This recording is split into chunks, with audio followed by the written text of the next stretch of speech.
โค้งสุดท้ายให้ก่อนออก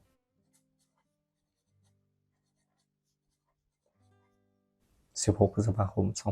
2568 ดูเลย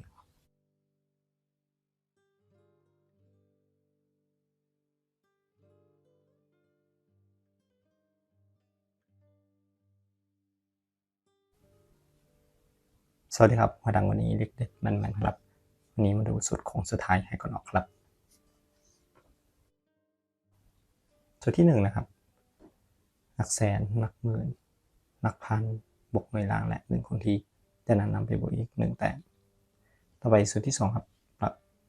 แสนบวกหลักพันบวกหน่วยล่างบวกหน่วยล่างบวก5คงที่และบวกอีก3แต้มนะครับเดี๋ยวไปดูวิธีคำนวณและตรวจสอบตัวเลขพร้อมกันเลยครับ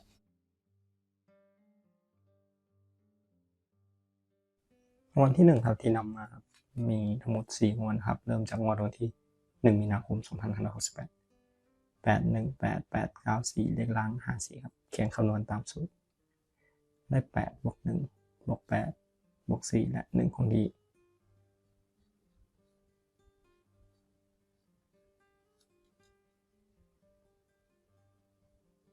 รวมครับเท่ากับ22ใช้เลขตัวท้าย2บวกเพิ่มตามสูตร1แต้มเป็นเลข3ครับสูตรที่2ตามสูตรได้8บวก8บวก4 2ครั้งและ5คงที่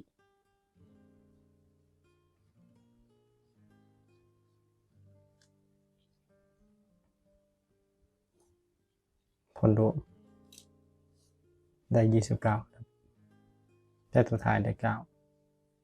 บวกอีก3แต้มเป็น12นะครับได้เลข2ครับจากนั้นเรียงตัวเลขที่ได้ครับจับคู่2 9 2 2 3 9 3 2ครับเป็นเลขโค้งสุดท้ายนะครับวันนี้ออก3 2เข้าคู่สุดท้ายจากสูตรต่อไปครับเรานำมาคำนวณต่อในงวดที่2งวดที่2ครับใช้รางวัลที่1งวดวันที่16 มีนาคม 2568ครับ757563ล้าง32จากสูตรจะได้7บวก5บวก7บวก2และ1คงที่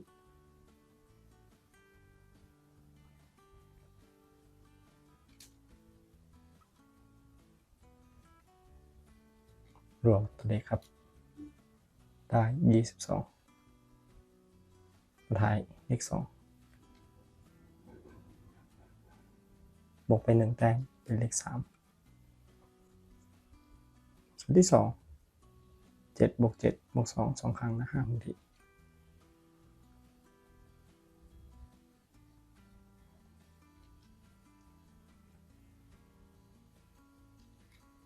รวมตัวเลขครับ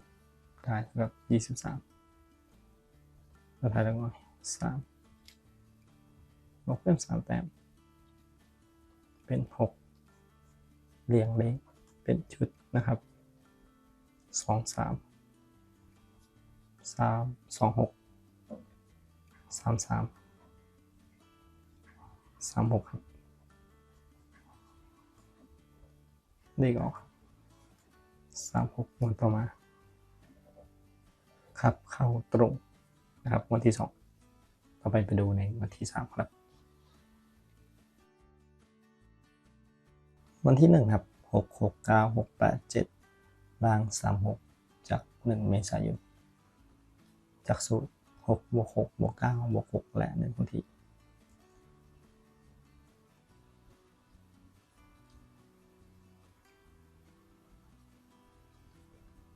รวมครับได้28ใช้ตัวท้าย8บวกเป็น1แต้มเป็น9สูตรที่2 6บวก9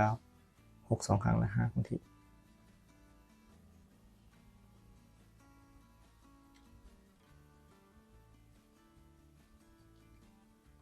รวมครับได้32สุ สุดท้ายได้เลข2บวกอีก3แต้มเป็น5ครับ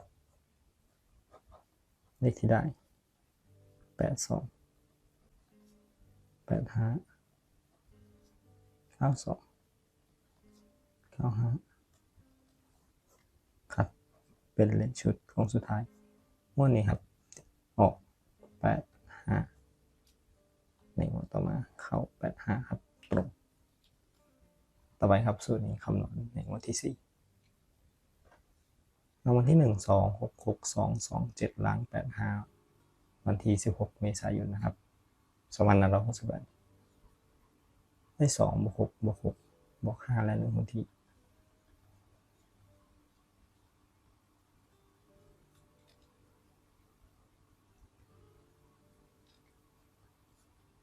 รวมครับได้20ตัวท้ายเลข0บวกไป1แต้มเป็น1สูตรที่2บวก6บวก5 2ครั้งนะ5คนที่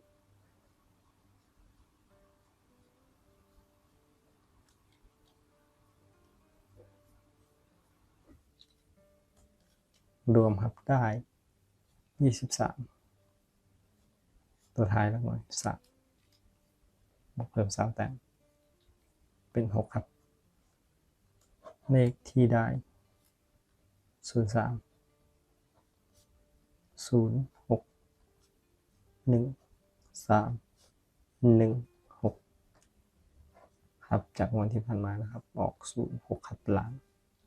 เขาตรงงวดที่10ใช้สูตรของสุดท้ายนะครับจาก4งวดติดไปคำนวณในงวดนี้กันครับ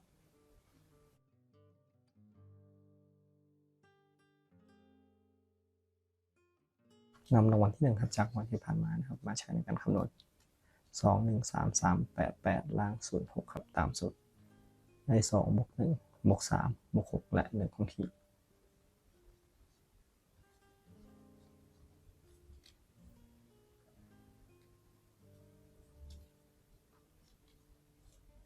รวมได้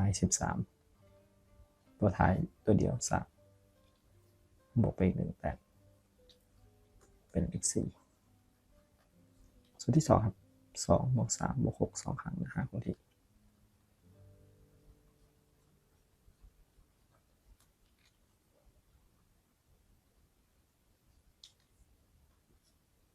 รวมครับได้22ตัวท้ายแล้ว2บวกไปอีก3แต้มเป็น5ครับเลขชุดโค้งสุดท้ายในวันนี้ได้32 35 42 45ครับวันที่16พฤษภาคม2568นี้ครับสรุปกันอีกครั้ง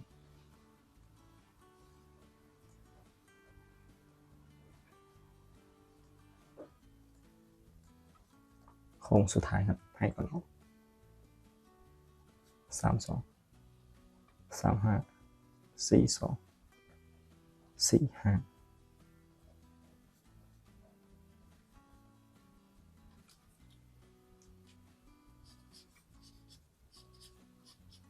ขอบคุณครับทุกท่านที่ติดตามรับชมรับฟังนะครับสำหรับวันนี้ขอให้ทุกท่านโชคดีสวัสดีครับ